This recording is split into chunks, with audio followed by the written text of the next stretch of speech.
Dans un futur, pas si éloigné de nous, un journaliste d'investigation réputé révélera le plus gros scandale de la haute technologie que le monde aura connu. Et si l'histoire de ce scandale racontera sa dernière enquête, voici l'histoire de la toute première qui, bien qu'éloignée de son domaine de prédilection, lui a donné le goût de l'investigation. L'histoire d'un étrange masque qui vous laissera, finalement, sans doute plus de questions que de réponses. Bienvenue dans Masque Bleu, première partie. Avant de poursuivre, n'oubliez pas de vous abonner à la chaîne pour être tenu au courant des prochaines publications de nouvelles sur ma chaîne YouTube. La petite cloche quelque part en bas pour être tenu justement au courant. Et puis, si vous appréciez cette nouvelle, un petit pouce vers le haut, un petit commentaire, et surtout, n'hésitez pas à partager cette nouvelle autour de vous. Bonne écoute! Mai 2008, j'ai 21 ans et je viens de foirer mes études. Enfoiré de correcteur. Je lui aurais bien fait bouffer son stylo par le canal lacrymal. Je le savais d'avance de toute façon. C'était tout ou rien. Et là, je viens de me manger un moins que rien. C'est raide. Devant moi, plusieurs choix possibles. Faire une fac de lettres pour finir prof de français ? Sans moi. L'informatique ? Why not ? Monter ma start-up avec un projet bidon pour disrupter de la croquette pour chien ? Bon. Les darons alimentent grassement le compte en banque jusqu'en septembre depuis leur île. Voilà qui me laisse donc 4 mois pour y penser. En plus, il va faire beau. Il n'y a plus qu'à prier pour qu'une idée lumineuse apparaisse. J'arrive à ma résidence étudiante.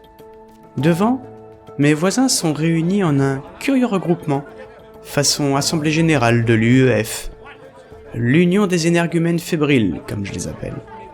La démocratie, c'est quand ça les arrange, ceux-là. Bon, qu'est-ce qu'ils ont à se regarder en chien de faïence autour d'un colis là ? On a abandonné un carton de chaton et on doit décider de qui doit les buter ? Je m'incruste. Qu'est-ce qui se passe ? Le concierge prend la parole.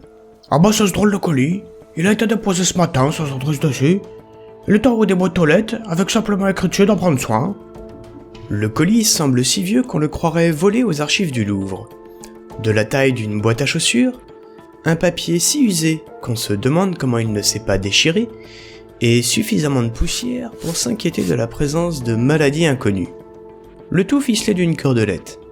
Mais une chose attire mon attention. S'il n'y a pas d'adresse, il y a pourtant suffisamment de timbres affranchis pour que le colis puisse faire 2 fois le tour du monde. Je coupe court parce que autrement on va y passer la soirée. Écoutez, laissez-le là-haut, attendez une semaine et si personne ne vient le chercher, ramenez-le à la poste. Le concierge, quant à lui, propose de mettre un mot à la place du colis et de conserver celui-ci chez lui, afin d'éviter qu'il ne soit volé. Évidemment. L'idée convient à tout le monde, fin de l'histoire, je peux poser mes affaires, puis aller au bar pour fêter mon raté. Vous croyez que c'était terminé ? Moi oui, mais il semble que non. Là, je suis devant chez moi, après avoir pris une cuite digne d'un Iranien découvrant l'alcool à l'occasion d'un programme Erasmus. Mais je décuve vite fait, dès que je vois les gyrophares bleus des flics et des pompiers.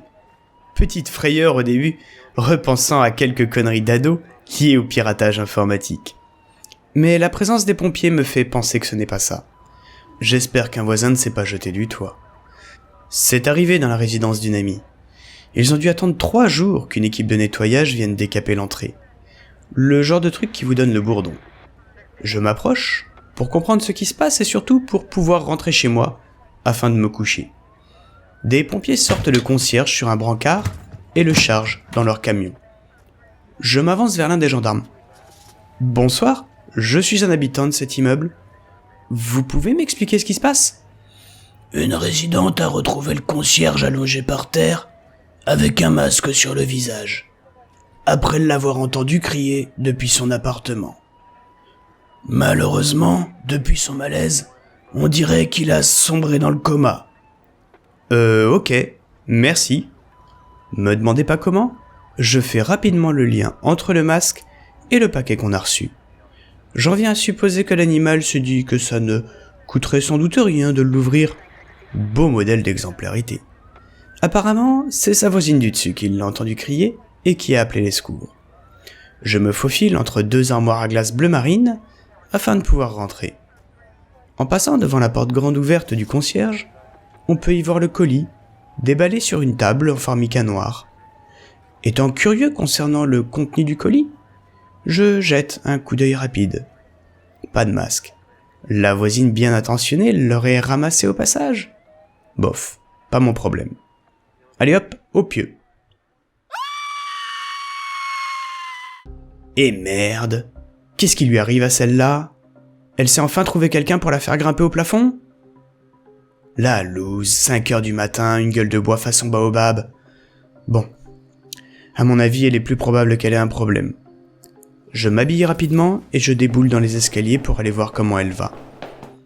Je frappe à la porte, pas de réponse. Je rentre dans l'appartement et j'y trouve ma voisine étalée au sol, le fameux masque à côté d'elle. J'appelle les secours, puis j'embarque le masque avant que ces derniers ne débarquent.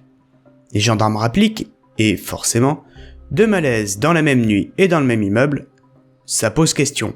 « Tiens, encore vous ?» me dit l'un des gendarmes. Il s'agit de celui à qui j'ai parlé plus tôt dans la soirée. « Oui, cette fois c'est moi qui vous ai alerté. »« Vous pouvez me raconter tout ça, s'il vous plaît ?» répond-il en sortant un calepin et un crayon. Je ne leur dis rien au sujet du masque, car je trouve la coïncidence un peu trop frappante. Ayant l'esprit scientifique, je déteste les coïncidences, mais je déteste encore plus quand elles restent sans réponse. Si je laisse les bleus se charger de ça, je ne connaîtrai jamais le fin mot de l'histoire. Une fois les formalités faites, je monte dans mon appartement et, plutôt que de me recoucher, je m'assois à mon bureau pour y regarder de plus près ce masque en métal. C'est vraiment un bel objet. Celui-ci est d'une belle couleur bleu sombre. Les années semblent lui avoir fait perdre ses reflets, mais il est en très bon état. Il a aussi la particularité d'avoir une inscription en cyrillique de gravé au niveau du front. Je m'apprête à mettre le masque sur mon visage, mais je me ravise en repensant que suite à ça, pour mes 2 voisins, ça s'est pas super bien passé. Pas de conclusion hâtive, mais je vais éviter les risques inutiles. Bon, je ne vais pas me rendormir de toute façon. Partie pour partie, regardons sur le web ce qu'on peut trouver. Le mystère n'a pas fini de s'épaissir. En effet, notre ami ira de cul-de-sac en cul-de-sac, avant d'avoir ses réponses. Ou tout du moins le croira-t-il, avant de découvrir qu'il est lui-même au cœur d'un problème bien plus épineux. Suite et fin dans Masque Bleu, 2e partie.